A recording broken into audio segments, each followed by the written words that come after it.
HUNG, alam niyang kahit gamitin pa niya ang God's Cannon ay hindi niya mapapatay ang Demon Gia. Ngunit umatake pa rin siya. Kahit pa magdulot ito ng isang malaking kaaway, mukhang hindi niya talaga pinapansin ang Demon Gia. Malamang ay tiwala siyang mapupuksa niya ito sa hinaharap. Kanina, yung mga pagsabog na iyon, hindi ko alam kung ilang demonic beasts ang nadamay at namatay. At wala siyang pakialam. Ipagpatuloy ang paghahanap sa Dragon Elephant. Pagkalipas ng 3 araw, 3 araw ng si Kwang Thai Thung ay patuloy na maingay.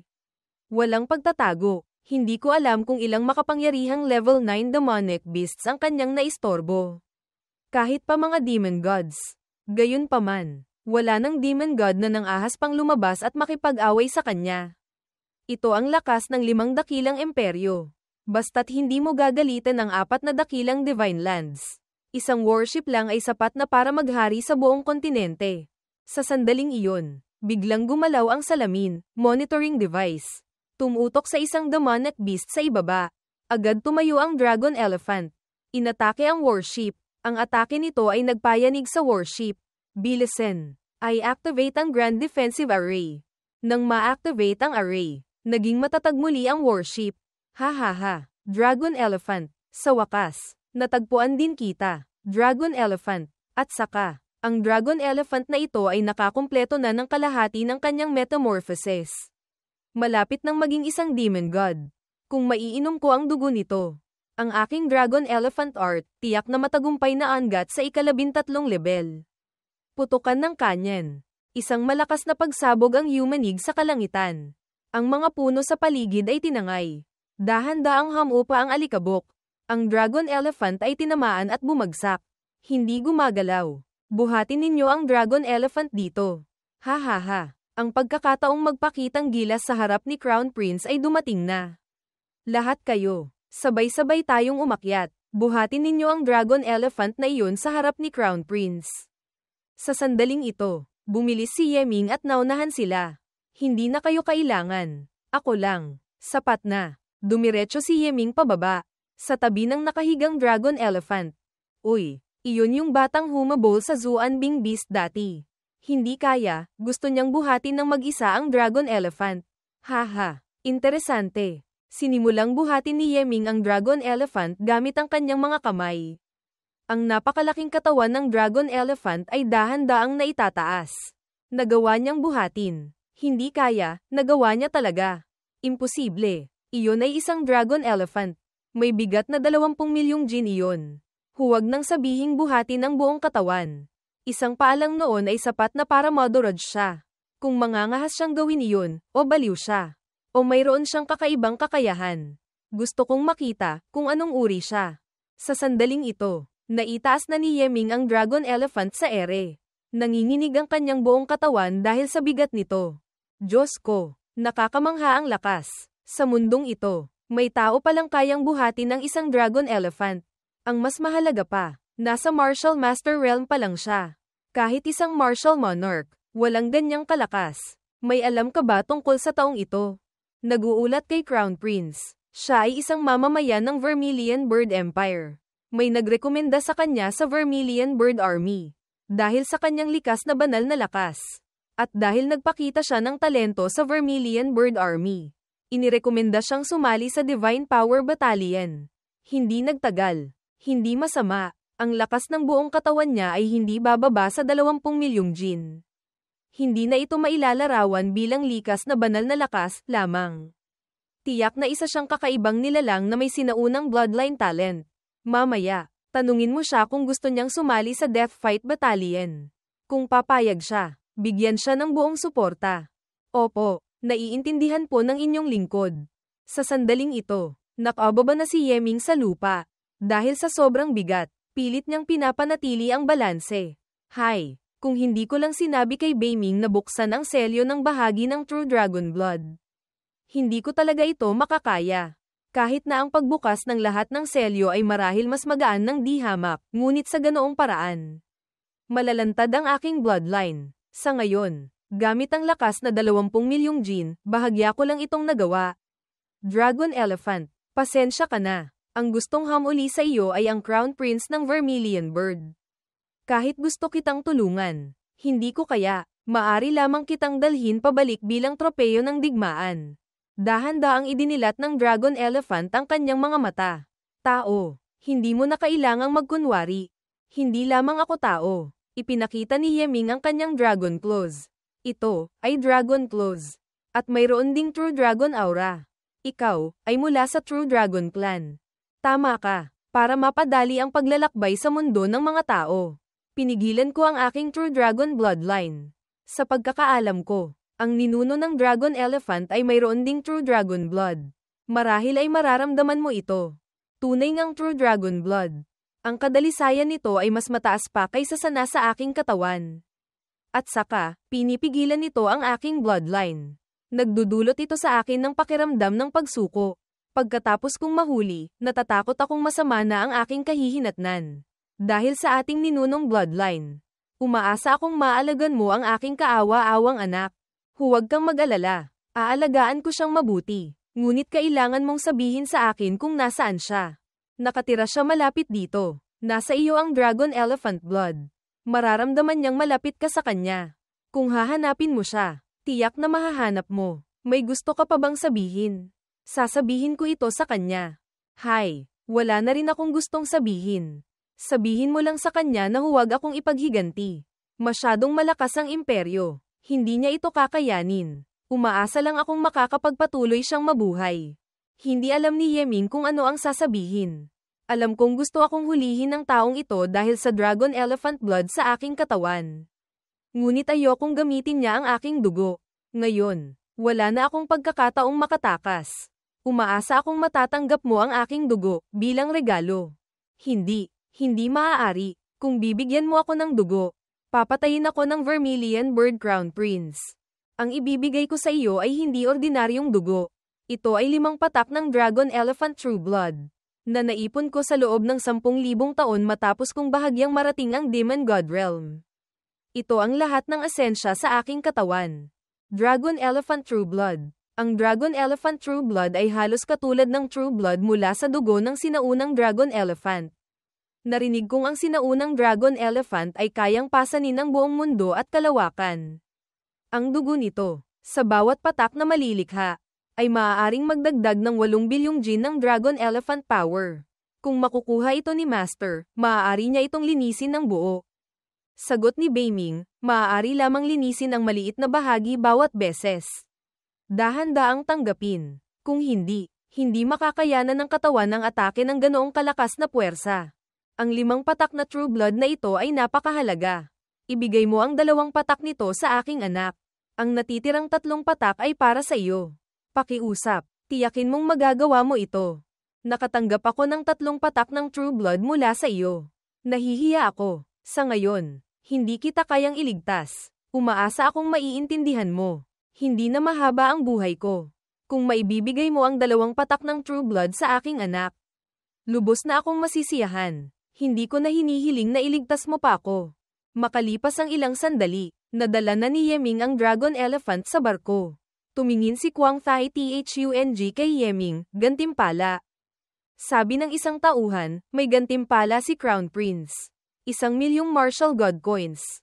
Hindi ka pa magpapasalamat? Salamat po, Crown Prince, sa inyong gantimpala. Sa isip ni Yeming, kung malalaman ni Crown Prince na wala na ang True Blood.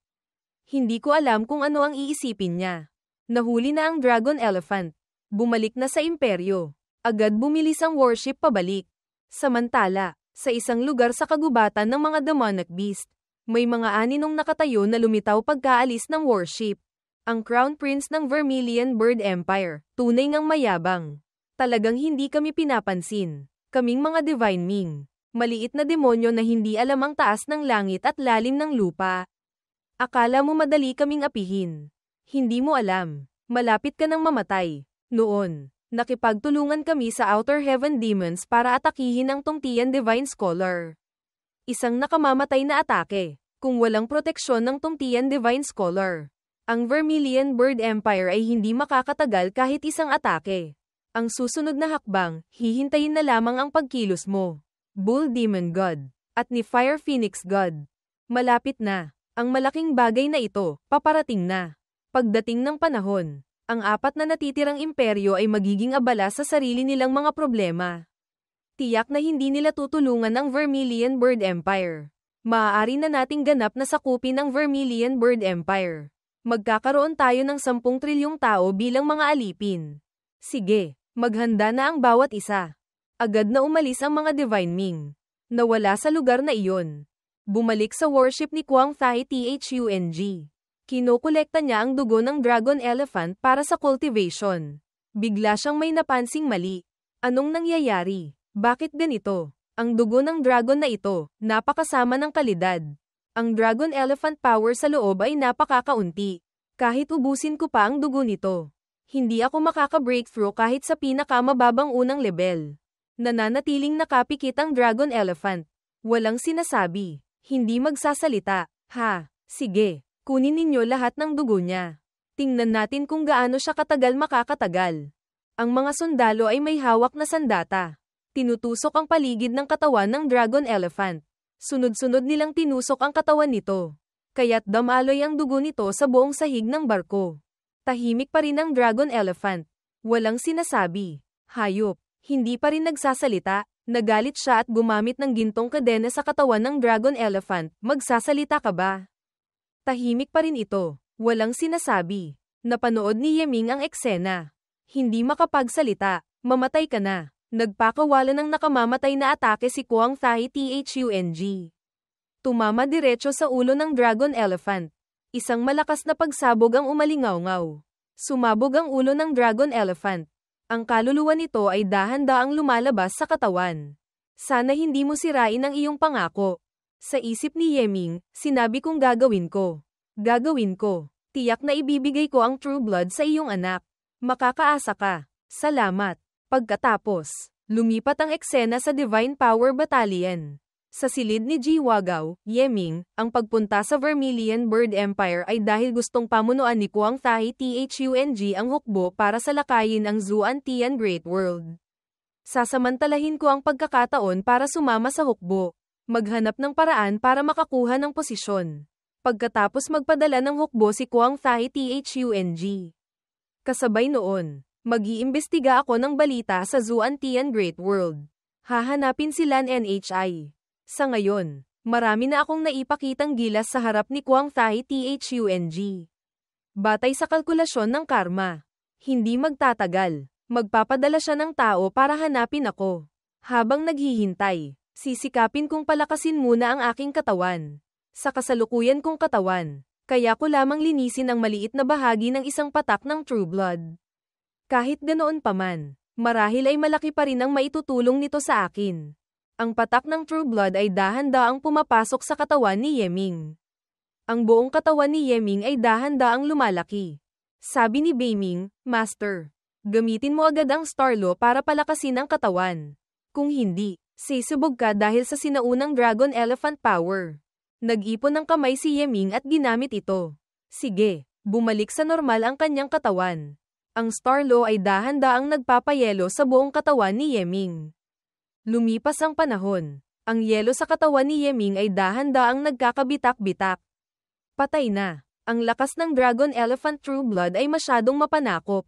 Kahit ang katawan na pinalakas ng Starlo ay nahihirapang makayanan ito. Sabi ni Beiming, Master, mas mabuting tanggalin mo ang selyo ng bloodline. Ibalik mo ang kalahating True Dragon Physique. Gamit ang Dragonoid Body, mas madali mong matatanggap ang lakas ng True Blood. Hindi maaari, sa ganoong paraan. Napakadaling malantad ang aking pagkatao. Para patibayin ang katawan, may iba pang paraan. Nagpakawala si Yeming ng isang array talisman sa itaas. Talisman Armor. Ang Dragon Elephant True Blood ay ganap ng nakontrol.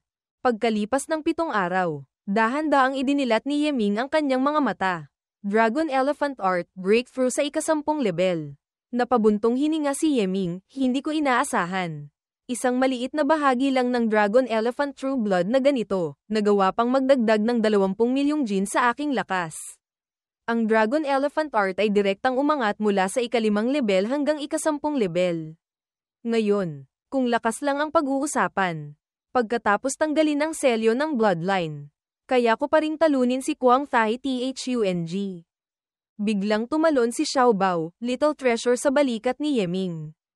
Inamoy-amoy. Ang teknik ni Master. Napakagaling. Pwede ba kaming mag-cultivate nito? Ang Dragon Elephant art na ito ay angkop lamang para sa mga tao mag-cultivate. At kailangan ng Dragon Elephant blood. Kung gusto mong umangat, maaari akong gumamit ng ibang paraan. Master, paano mo ako tutulungan? Ikaw ay ahas. Ang pagpapalit balat at pag-evolve ng ahas ay ang landas patungo sa pagiging dragon. Mayroon akong True Dragon Physique. Ang dugo sa loob ng aking katawan ay True Dragon Blood. Tiyak na makakatulong ito sa iyo. Ah, oo nga pala. Si Master ay isang True Dragon. Nakalimutan ko. Kung pag-uusapan lamang ang kahalagahan ng dugo, natatakot akong walang sino mang demon at beast sa buong Yuan continent ang makakapantay kay Master. Tumalon si Xiaobao, little treasure mula sa balikat ni Yeming. Tumayo sa kanyang palad at umingit. Napansin din ni Yeming ang munting daga. Mukhang gusto rin ng munting ito ng magandang bagay. Sabi ni Beiming, Master, mayroon akong isang set ng Heaven Evasion Scripture. Napakaangkop para sa mga uri ng daga na demonic beast mag-cultivate. Ang treasure-seeking mouse ay likas na mahusay sa evasion techniques. Kung mag-cultivate pa ng Heaven Scripture, tiyak na magiging parang tigre na may pakpak. Xiaobao, ang Heaven Evasion Scripture na ito ay para sa iyo mag-cultivate. Kung mararating mo ang great achievement, maaari kang umakyat sa 9 na langit. Bumaba sa Yellow Springs. Walang lugar na makakapigil sa iyo. Tinaas ng daga ang 2 kamay para tanggapin ito. Pinagmasdan ng matagal. Pagkatapos ay isinubo at nilunok. Lumobo ang tiyan ni Xiaobao. Ang paraan ng cultivation ng treasure-seeking mouse, tunay ngang kakaiba. Sa sandaling ito, may kumatok sa labas. Pasok, Ji Wagao. Ako ang tagapamahala sa ilalim ni Crown Prince. Apelyido ko'y Shen. Maaari mo akong tawaging Steward Shen. Ang pagpunta ko rito ngayon ay dahil binibigyan ka ni His Highness the Crown Prince ng isang pagkakataon. Anong kailangang gawin? Ang mga batalyon ng sundalo sa ilalim ni Crown Prince ay napakarami. Sa mga ito, may isang batalyon na may napakataas na sahod. Ang pangalan ay Death Fight Battalion. Napakahalaga nito kay Crown Prince. Ito ang lugar na pinag-aagawan ng ibang tao hanggang magkasakitan para lang makapasok. Kahit pumasok ka roon at hindi magpakitang gilas. Sa isang taon, makakatanggap ka pa rin ng 1,000,000 martial god coins. Ang mga magagaling, maaari pang makatanggap ng mahigit 10,000,000 martial god coins sa isang taon. Bagamat mataas din ang panganib, maituturing pa rin itong isang magandang trabaho. Gayunpaman, hindi lahat ay may kwalipikasyong pumasok. Sana po ay tulungan ako ni Steward Shen. Tinanggap agad niya ang storage ring mula sa kamay ni Yeming, hindi masama. Ang mga natitirang bagay, ako na ang bahala. Bukas, lumipat ka na sa Death Fight Battalion. Kinabukasan, sa Death Fight Battalion, may 2 taong nagsusuntukan. Sige. Boss, sige, pabagsakin mo ang walang matang bagong dating na iyan. Ipakita mo sa kanya ang galing ng ating Death Fight Battalion. Ang kanilang i-boss ay nag-ipon ng lakas sa kamao. Tumutok diretso sa dibdib ng kalaban. Isang malakas na pagsabog ang umalingaw-ngaw. Tumilapon ang kalaban sa lupa.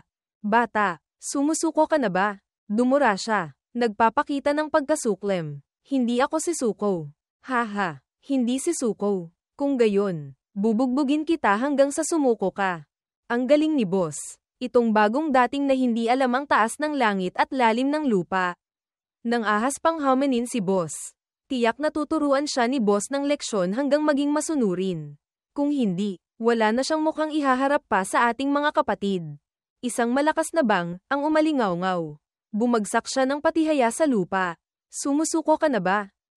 Sumusuko na ako. Iniabot ni Hu Piao ang kanyang kamay. Hindi mo kailangang magpanggap na sumusuko. Kung hindi ka sisuko, palakasin mo ang iyong sarili. Sa hinaharap, maglaban tayo ulit. Lahat ng pumapasok sa Divine Power Battalion, mali ang pagkakasabi.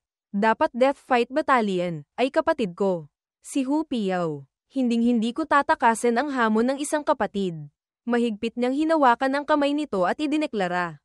Sige, pagkalipas ng 1 buwan. Babalik ako para hominin ka.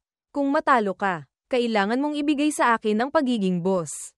Haha, sige, basta't mayroon kang ganyang kalakas. Ibigay ko man sa iyo ang pagiging boss. Ayos lang, boss. May bagong dating na naman. Hehe, kapatid. Ikaw ba yung bagong dating? Tama po, ang pangalan ko ay Jiwagaw. Sana po ay gabayan ninyo ako. Sa isip ni Yeming, parehong mula sa Vermilion Bird Army. Ang Death Fight Battalion ay nagbibigay ng ibang pakiramdam kumpara sa Divine Power Battalion.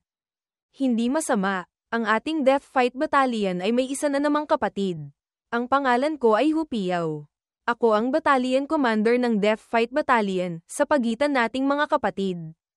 Huwag kang masyadong formal. Tawagin mo akong Brother Hu o Old Hu. Ayos lang. Halika. Ipapasyal kita sa paligid, para maging pamilyar ka sa ating Death Fight Battalion. Kapatid, ang mga tao sa ating Death Fight Battalion ay hindi marami. Kasama ka, 19 lang tayo. Ang realm ng karamihan ay nasa Grand Martial Master. Kasama ka, 2 lang tayong Martial Masters. Kapatid, kara-rating mo lang. May ilang mga alituntunin akong kailangang sabihin sa iyo. Ang mga tagalabas, nakikita lang nila ang mataas na sahod nating mga kapatid sa Death Fight Battalion. Ngunit hindi nila alam, ang panganib na hinaharap natin ay mas malaki pa.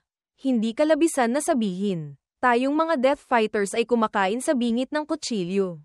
Karamihan sa mga tao ay hindi nabubuhay ng higit sa 3 taon. Kaya naman, kailangan nating magkaisa. Tanging sa pagkakaisa lamang tayo makakatagal ng buhay. Nakikita mo ba yung 4 na kapatid na iyon? Kasama ako, 5 lang kaming nabuhay sa Death Fight Battalion ng 5 taon. Ang iba ay pawang mga bagong dating. Ito ang Death Fight Battalion. Nabubuhay sa bingit ng kutsilyo. Bilang mga Death Fighters, maraming pagkakataon na kailangan nating 2, o kahit ilan pa, ang umakyat sa entablado, walang armas, at makipagbuno hanggang kamatayan sa mga demonic beasts. Sa sandaling ito, ang pagkakaisa ang pinakamahalaga. Tanging sa pagkakaisa lamang tayo makakapagtiwala sa isa't isa. Tanging sa pagtitiwala lamang tayo makakaligtas. Bawat isang death fight na malalagpasan ng buhay ay hindi madaling bagay. Kaya naman, sa pagitan ng mga kapatid, lubos kaming humahanga at nagtitiwala sa isa't isa. Sa sandaling ito, biglang tumunog ang tambol. Iyan ang tambol ng Death Fight Arena. Hindi ko inaasahan. Kara-rating mo lang, kapatid. Kailangan mo nang pumunta roon. Maganda na rin. Sa unang laban, manood ka lang muna. Hindi mo kailangang umakyat sa entablado.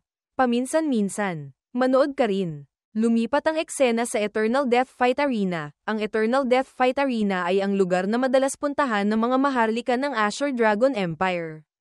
Kumpara sa ibang mga laban, ang mga Death Fighters ay hindi umaasa sa sandata. Umaasa lamang sa katawan para makipagbuno at pumatay ng malalakas na demonic beasts. Ang ganitong uri ng pinakamabangis at pinakamarahas na paraan ng paglalaban ay sapat na para sila'y mapasigla. Ang mga maharlika mismo ay madalas ding nag-aalaga ng mga Death Fighters. Sila, gamit ang Grand Martial Master Realm bilang limitasyon, ay gumagastos ng malaking pera para palakasin ang kanilang mga Death Fighters. Sa ganoong paraan, maaari silang masiyahan sa panonood ng patayan. At kasabay nito ay maipapakita ang kanilang yaman. Ito ang pinakamahusay na paraan ng pakikisalamuha sa kanilang mga mata. Samantala, sa balkonahe ng Crown Prince, ngayong taon, hindi ko alam kung saan nakakuha ang Eldest Prince ng isang grupo ng mahuhusay na Death Fighters.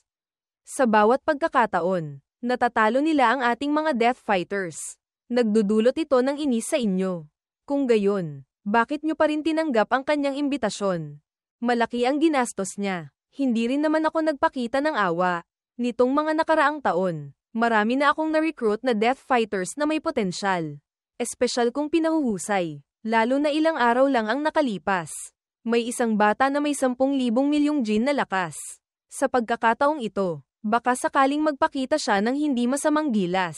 Vermilion Bird Empire Eldest Prince. Kuang Thai Din. Crown Prince. Natatakot akong matatalo na naman kayo ngayon. Halos ubusin na ni Eldest Brother ang kanyang buong yaman para mag-recruit ng mga Death Fighters. Ako, bilang kanyang kapatid, syempre hindi ko siya mapapantayan. Ang ibig sabihin ba ni Crown Prince ay ako, ang iyong kuya, ay mahilig sa paglalaro at nawawalan na ng pag-iisip. Hindi ako nangangahas. Ito ay sariling pananaw ni eldest brother. Nagalit si Kwang Thai Din nang marinig ito.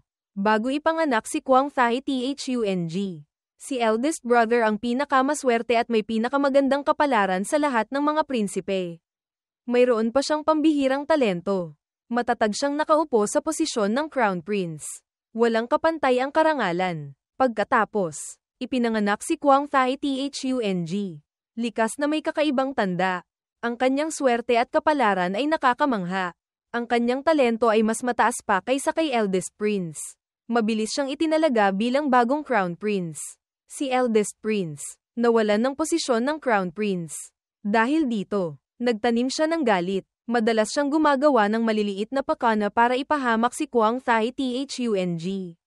Mula noon, lumala ang relasyon nilang dalawa. Madalas nagkakaroon ng alitan. Wala lang akong magawa kaya napunta ako rito para manood. Titingnan ko kung may kakaibang demonic beast. Hindi ko inaasahan na makakaharap ko sila. Napakamalas. Ayokong marinig silang magtalo. Munting kapatid na babae. Sa tingin mo, ang Death Fighter ko ba o ang kay Crown Prince ang mananalo? Ang bagay na ito. Si eldest brother ay laging may kakaibang paningin. Si Crown Prince naman ay mahusay kumilala ng tao. Hindi ko mahuhulaan. Pakiusap, huwag ninyong idamay ang apoy ng digmaan sa akin. Sabihin mo sa Death Fight Battalion. Ngayong araw, sino mang magbibigay ng karangalan sa akin? Ang Crown Prince. Gagantimpalaan ko siya ng 1 bilyong martial god coins. At saka, maaari siyang maging personal guard ko. Naiintindihan. Lumipat ang eksena sa loob ng arena. Sa lugar kung saan naghahanda ang mga Death Fighters, sa parehong realm. Ang katawan at bilis ng demonic beast ay mas malakas kaysa sa tao. Kung gustong manalo, kailangang hanapin ang kahinaan nito. O takutin mo ito. O patayin mo ito. Hinding-hindi dapat maging kalahati. Kung hindi, maaaring mapuko mo pa ang kabangisan nito. Na hindi maganda. Naaalala ko na. Ang pagsasabi lang ay walang silbi. Mamaya, kapag ako na ang lumaban, tingnan mong mabuti. Bigyang pansin mo ang mga detalye ko. May utos si Crown Prince. Ngayong araw, sino mang magbibigay ng karangalan sa kanya, gagantimpalaan niya ng 1 bilyong martial god coins. At saka, gagawin pa siyang personal guard ni Crown Prince. 1 bilyong martial god coins. Hindi ito maliit na halaga. Para lang magbigay ng karangalan. Ang ganitong gantimpala ay sapat na para mabaliw ang sinuman. Lahat ng tao sa Death Fight Battalion ay tahimik. Madilim ang mga mukha. Ang ganitong gantimpala ay sapat na para mabaliw ang sinuman. Battalion Commander, mukhang hindi interesado ang lahat. Kulang pa ba ang gantimpala?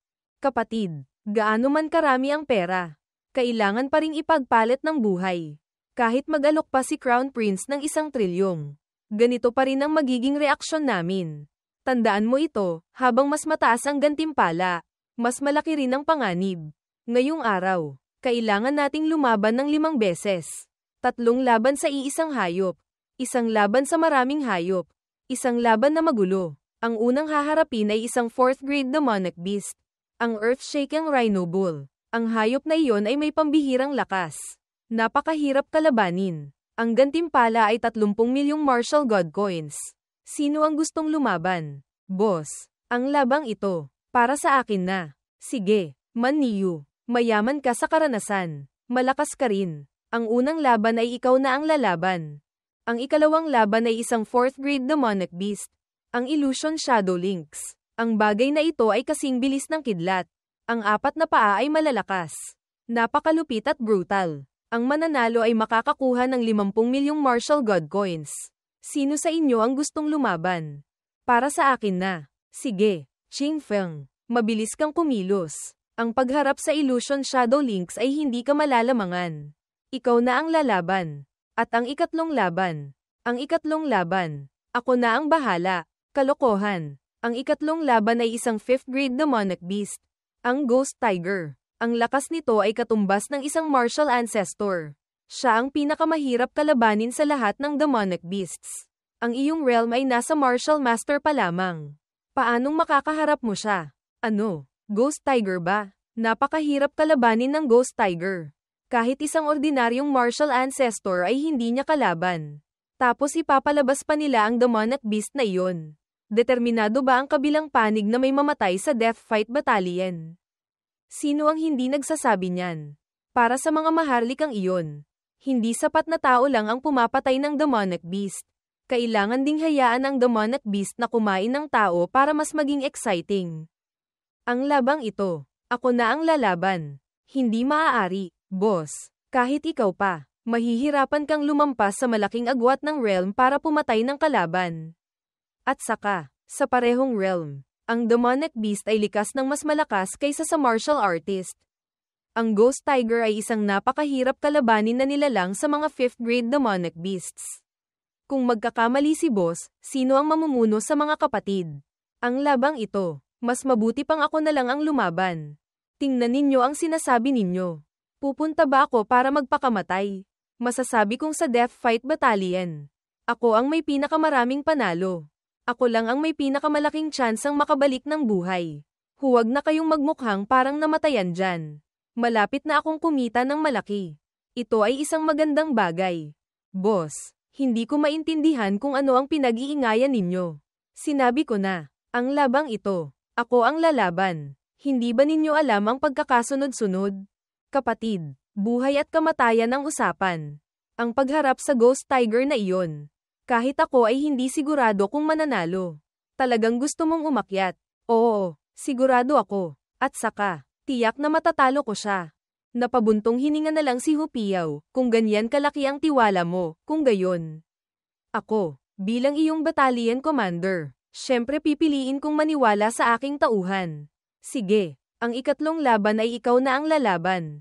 Samantala, sa loob ng arena, pinalabas na ang demonic beast na Rhino, halika na. Hayop. Agad itong yumapak at sumugod. Hinawakan ni Manniyo ang sungay nito gamit ang dalawang kamay. Pagkatapos, gamit ang lakas, sumigaw siya ng malakas. Malakas niyang ibinalibag ang demonic beast sa gilid. Magaling na bata. Nang ahas siyang makipagpalakasan ng harapan sa earth-shaking Rhino Ball. Napakatapang na mandirigma. At saka, mukhang gusto niya talagang ibagsak ang earth-shaking Rhino Ball. Sa sandaling ito, bumagsak na ang demonic beast sa sahig ng arena. Tumalon si Manniyo sa ulo nito. Sunod-sunod na suntok ang pinakawalan. Eldest brother, ang Death Fighter kong ito. Sa tingin mo ba ay ayos na? Bahagya, pwede na. Ang pagharap sa isang earth-shaking Rhino Ball ay napakabagal pa rin. Mas malayo pa kumpara sa aking mga tauhan. At saka, ito ay pampaganya lamang. Ang tunay na pangunahing putahe ay paparating pa lang. Ang pangunahing putahe na sinasabi ni eldest brother, hindi ba't yung Ghost Tiger? Tunay ngang isang mahirap na kalaban. Ngunit ang aking Death Fighter, hindi naman tiyak na hindi siya mananalo. Magpatuloy ka sa pagtawa. Malapit ka nang hindi makatawa.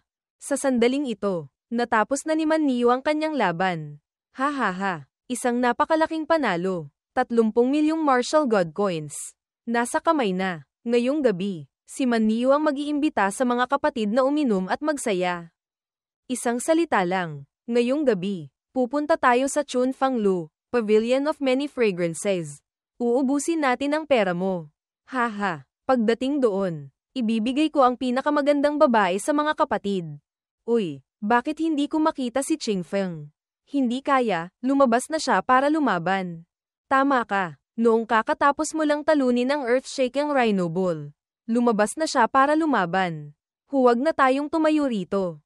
Bilisan natin. Tingnan natin ang laban. Sa sandaling ito, mula sa loob ng Loiday, umalingaw-ngaw ang mga sigaw ng takot. Nakagat na siya ng demonic beast sa bibig. Tutulong. Tulungan niyo ako. Pagkatapos ng isang kagat, si Qingfeng ay tuluyan ng tumahimik. Paano nangyari ito? Bagamat sa lakas ni Qingfeng, hindi niya kayang manalo ng malaki laban sa Illusion Shadow Lynx, ngunit hindi bababa sa dapat may 40 hanggang 60 tsansa siya. Bakit ang bilis niyang natalo? Isa na namang kapatid ang nawala.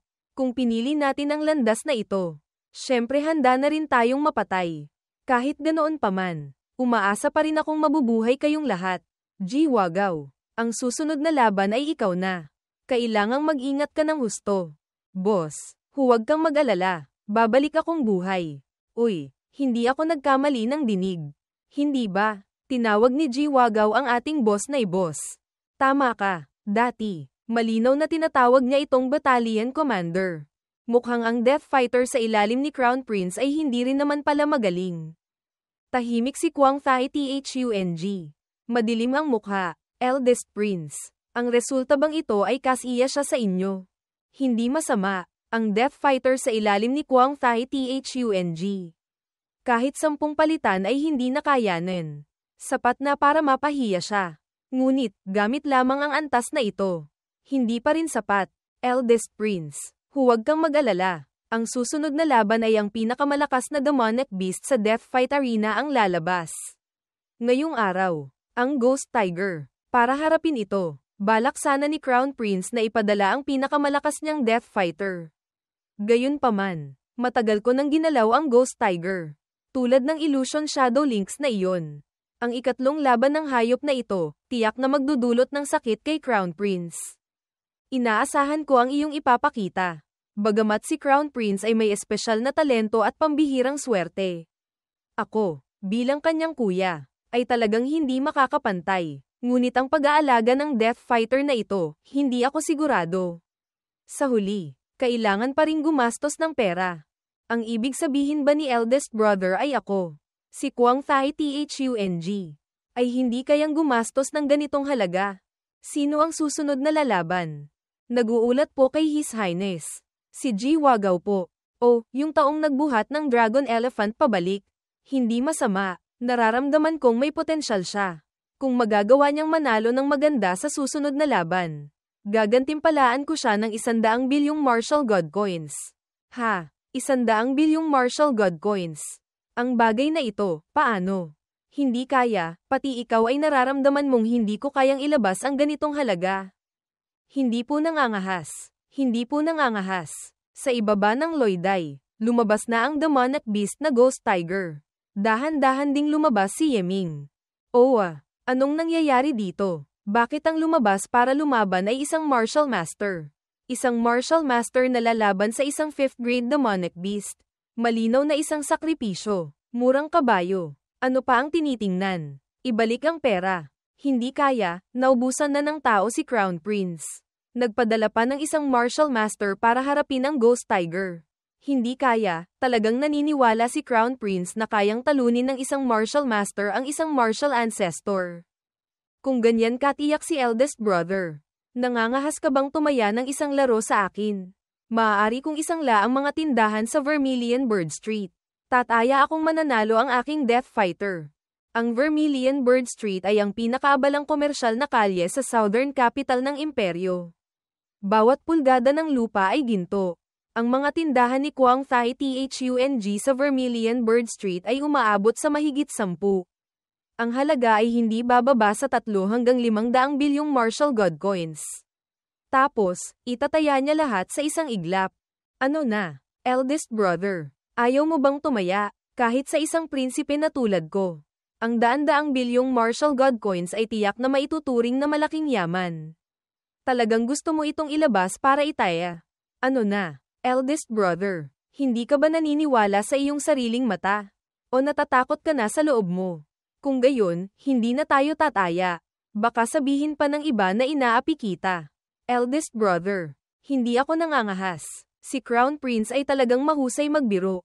Noong nakaraang taon, ang aking Chun Fang Lu ay kumita ng 40 bilyon. Noong nakaraang taon pa, 80 bilyon. Bawat taon ay dumodoble. Sapat na para isang lalaban sa iyong ilang mga tindahan. Munting kapatid na babae, halika't maging saksi. Sa larong ito, walang sino man ang maaaring mandaya. Sa sandaling ito, si Kwang Tuyet ay nakatutok pa rin ang tingin kay Yeming. Hindi pinapansin ang sinuman. Munting kapatid na babae. Tinatawag ako ni eldest brother. Tungkol ba sa pastahan? Narinig ko. Ang sarili ninyong pastahan. Ayos na iyon. Ang bagay na may kinalaman sa karangalan ng Imperial Family. Walang sino man ang sisira sa salita. Bakit, nararamdaman kong ang Death Fighter na ito ay may ilang pagkakahawig sa taong iyon. Hindi kaya, ilusyon lang ito. Simula nang lumabas siya, ang prinsesa ay nakatitig na sa kanya at natutulala. Hindi kaya, kilala ninyo ang taong ito. Hindi ko kilala. Nararamdaman ko lang na kamukhang kamukha niya ang isang kaibigan ko. Siguradong yung taong nagligtas sa prinsesa sa battlefield ng mga demonyo. Hindi ba? Tama ka. Matagal ko nang walang naririnig na balita tungkol sa kanya. Sa sandaling ito, sumugod na ang Ghost Tiger. Umuungal. Gusto mo akong kainin? Kung gayon, halika. Agad sumugod ang Ghost Tiger. Ginamit ang kamay para hampasin si Yeming. Agad ginamit ni Yeming ang Heavenly Killing Steps para umiwas. Pagkatapos, nag-ipon ng lakas sa kamao. Nag-condense ng lakas. Giant Force Fist, 20 milyong Jin. Ang suntok ni Yeming ay tumama diretso sa tagiliran ng Ghost Tiger. Ang batang iyon, talagang hanggal. Humarap sa isang 5th grade demonic beast. Hindi man lang naisip tumakas para mabuhay. Nang ahas pa siyang gumanti. Sa lakas niya, natatakot akong kilitilang iyon para sa Ghost Tiger. Haha, Crown Prince. Ang taong ito na nahanap mo, may kahanga-hangang tapang. Hindi na pag-usapan ng iba. Ang isang martial master na tulad niya na nang ahas pang suntukin ang Ghost Tiger ay sapat na para handgun ng iba. Sa sandaling ito, naramdaman ni Kwang Thai Din na may mali. Ang Ghost Tiger, bumagsak na sa sahig ng arena. Lintek, isang martial master. Isang suntok lang. Pinatay ang Ghost Tiger. Imposible. Ito ba ay isang pekeng Ghost Tiger? May problema. Tiyak na may problema. Ito ba ang resulta na ibinibigay mo sa akin? Ang inyong lingkod, hindi inaasahan na ganito pala kalakas ang taong ito. Kasusugod pa lang. Pinatay na agad ang Ghost Tiger. Basta't makatagal lang sana ang Ghost Tiger ng 2 o 3 palitan. Ang Dragon Burst Pill sa loob ng katawan nito ay magiging epektibo. Ang lakas ay magiging 3 beses na mas malakas sa isang iglap. Ganoon ba, Crown Prince? Ang taong ito ay nandadaya. Tiyak na gumamit siya ng kung anong kaiyahiyang paraan. Kung hindi, paanong magagawa niya iyon? Ang munting magnanakaw na ito, dapat patayin agad. Ang kanyang tauhan ay agad lumipad. Nagutos din si Kwang Thai Thung sa kanyang tao sa tabi. Isang itim na anino ang lumitaw agad sa likuran. Naramdaman ni Yeming ang killing intent. Ngunit sa sandaling ito, may lumitaw at hamarang. Hinawakan ng kanyang kamay. Isang malakas na pagsabog ang umalingaw-ngaw. Kumalat ang pressure sa paligid. Ano? Anong sitwasyon ito? Nag-aaway na. Natatandaan kong ang dalawang iyon ay mga tauhan yata ng mga prinsipe. Tingnan mo. Away sa loob. Lintik. Ang bilis ng reaksyon ni Kwang Thai Thung. Makaka-atras lang ako. HMPH. Bumalik ka na. Ang tauhang iyon ay agad nawala sa lugar. Anong gusto ninyong gawin? Ang eldest prince ay may masamang balak sa iyo. Inutusan ako ni Crown Prince na protektahan ka. Iyon lang. Agad ding bumalik ang taong iyon sa tabi ni Crown Prince. Delikado. Muntik ko nang hindi mapigil ang gamitin ng aking avatar talisman. Eldest brother. Ano ang ibig sabihin nito? Pati aso na inaalagaan ko. Gusto mo ring galawin. O sinasabi mong, gusto mong tumakas sa pastahan. Eldest brother. HMPH. Ang Chun Fanglu. Kunin mo na. May lakad ako. Mauuna na ako. Haha. Kwang Thai Din. Ikaw ngayon. Kahit death fighter lang. Pinipigilan na kita. Kumpara sa akin. Tunay kang ang walang silbi. Crown Prince. Talaga bang gagantimpalaan ninyo siya ng 100 bilyong martial god coins? Hindi iyon maliit na halaga. Umalis na si eldest brother. Ako, ang Crown Prince. Manatili pa rito ay wala ng saya. Tungkol sa pagbibigay ng gantimpala, bahala ka ng umaksyon ayon sa sitwasyon. Naiintindihan po ng inyong lingkod kung ano ang dapat gawin. Sa sandaling ito, si Kwang Tuyet ay tahimik pa ring nagmamasid kay Yeming, Heavenly Killing Steps. Iyon ang Heavenly Killing Steps. Noon, sa battlefield ng mga demonyo, ginamit ng taong iyon ang step technique na ito para itakas ako. Hinding-hindi ko ito makakalimutan. Siya noon, alam lamang ang instant step. Hindi lamang ang itsura, kilos, gawi, pati ang Heavenly Killing Steps ay alam niya. Napakalaki ng posibilidad na siya nga ang taong iyon. Matagal nang hindi nakikitang ganito kasaya ang prinsesa. Pumunta ka at imbestigahan mo ang pagkatao ng taong ito. Kung posible, kunin mo siya mula sa kamay ni Crown Prince para sa akin. Pagkatapos, lumipat ang eksena sa pahingahan ni Yeming, nakatitig si Yeming sa storage ring sa kanyang kamay. Ang 100 bilyong ito, ay gantimpala mula kay Crown Prince para sa iyo. Hindi mo tinatanggap, Tapos nakatulala ka pa. Ang perang ito, masyadong marami. At nakakapaso. Hindi ko kayang tanggapin. Kung lalamunin ko lahat ito. Sa hinaharap, natatakot akong hindi na ako makakabuhay pa sa loob ng Vermilion Bird Empire. Ang makapaglingkod kay Crown Prince ay karangalan na para sa isang hamak na tulad ko. Paanong mangangahas akong kunin ang perang ito? Sana po ay bawiin ninyo ito. Naiisip mo ito. Tiyak na matutuwa si Crown Prince. Ngunit, ito ay gantimpala mula kay Crown Prince. Kahit papaano, kailangan mong kumuha ng kaunti. Sa isip ng tauhan, balak ko sanang paalalahanan siya ng patago. Hindi ko inaasahan. Medyo matalino rin pala ang taong ito. Kung gayon, basta na lang po kayong magbigay ng ilang barya para sa pagkain at inumin. Para hindi naman po kayo mahirapang magulat kay Crown Prince. Kung gayon, bibigyan kita ng 5 bilyong martial god coins. Simula bukas, umalis ka na sa Death Fight Battalion. Pumunta ka sa Guard Regiment para magrehistro. Ang pagiging guard ni Crown Prince ay isang napakagandang trabaho. Kailangan mong samantalahin ito ng husto. Napakagandang trabaho. Haha. Noong matalo si Ching Feng, lagi kong pinagmamasdan si Kwang Thai Thung. Sa kanyang mga mata, wala man lang kahit kititing na awa. Nagpadala siya ng tao para protektahan ako, dahil lang din sa kanyang karangalan. Natatakot akong si Kwang Thai Thung ay hindi talaga itinuturing na tao kaming mga tauhan niya. Pinakamataas na, isang aso lamang. Samantala, sa Death Fight Battalion, inililibing si Ching Feng. Boss, ito ang 3 bilyong martial god coins. Ito ay kaunting tulong mula sa akin. Nasa loob nito ang 10 milyong martial god coins. Boss, tulungan mo akong ibigay ito sa mga kamag-anak ni Ching Feng. Boss, ito ang bahagi ko. Patay na si Ching Feng. Kahit papaano, dapat hindi na mag-alala sa pagkain at damit ang kanyang pamilya. Hay, ang pamilya ni Ching Feng ay walang mataas na realm. Wala ring background. Kahit bigyan sila ng ganito kalaking yaman, magdudulot lamang ito ng sakuna. Mamaya, kukunin ko ang perang ito. Bibigyan ko sila ng maliit na posisyon. Bagamat hindi sila yayaman, makakatulong ito para maprotektahan sila ng imperyo. Nasa loob nito ang 1 bilyong martial god coins. Ito ang gantimpalang na panalunan ko. Ang 100 milyon dito, ibigay sa pamilya ni Ching Feng. Ang natitira, paghatian na ninyong mga kapatid. Kapatid, hindi maaari. Ang perang ito ay ipinagpalat mo ng iyong buhay. Inilagay pa rin ni Yeming ang singsing sa kamay ni boss, kung itinuturing mo akong kapatid. Tanggapin mo na ito, boss. Alam mo naman, malapit na akong umalis sa Death Fight Battalion. Hayaan niyo akong gumawa ng kaunting bagay para sa mga kapatid. Tahimik lamang ang lahat. Bagamat maikli lamang ang panahon ko sa Death Fight Battalion, ang maging kapatid ninyong lahat ay swerte ko na. Sa hinaharap, kung may maitutulong ako sa mga kapatid, pumunta lang kayo sa Guard Regiment at hanapin ako.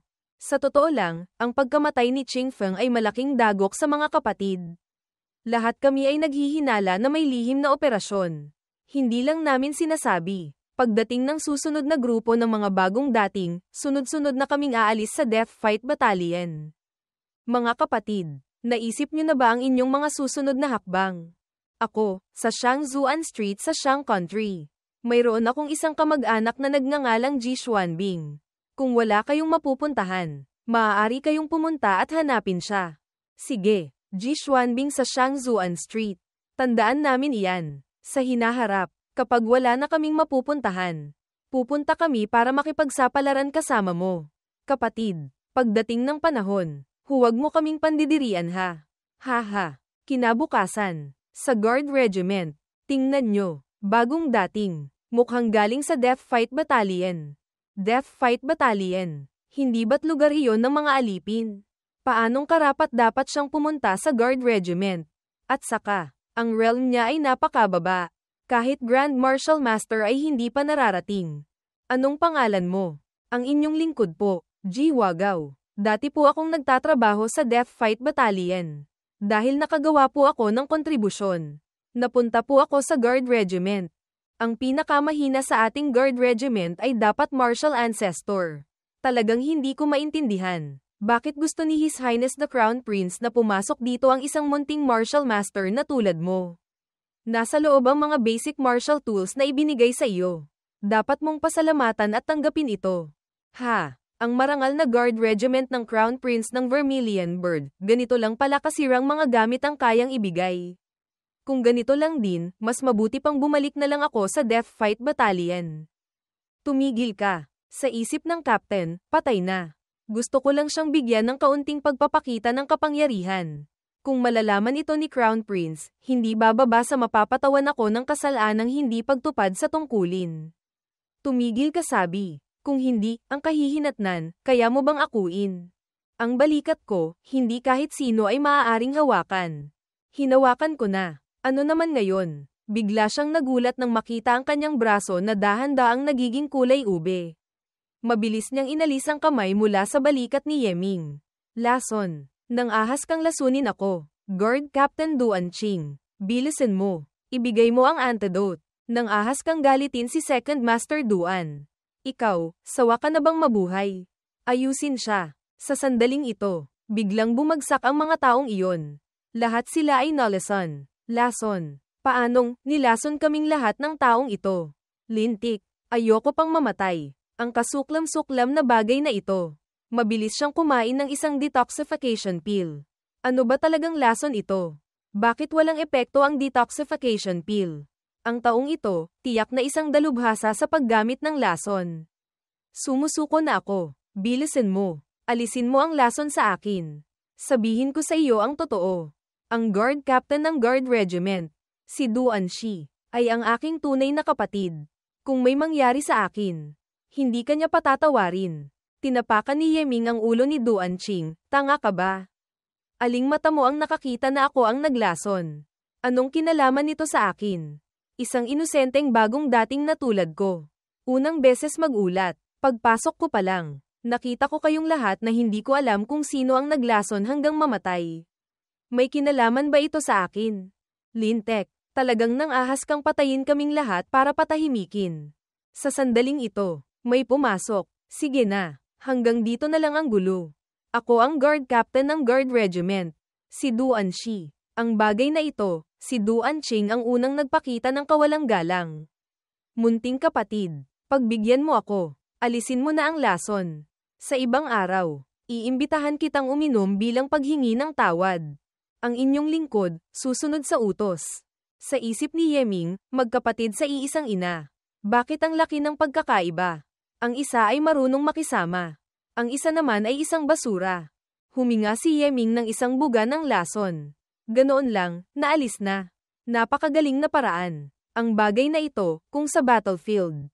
Tunay ngang isang bangungot para sa kaaway. Ang iyong paraan ng paggamit ng lason ay hindi pangkaraniwan. Kanino mo ito natutunan? Dati, nakakuha ko ng isang lihim na aklat tungkol sa paggamit ng lason, natutunan ko lang mag-isa. Hindi masama, kaya pala pinayagan ka ni His Highness na sumali sa Guard Regiment. Kailangan namin ng mga talento na tulad mo. Huwag ka nang masyadong mag-alala. Bagamat si Duan Qing ay mayabang, kung makakapag-close ka sa kanya, matutuklasan mong marami rin siyang magagandang katangian. Sa isip ni Yeming, paanong magiging close ako sa ganitong klaseng tao?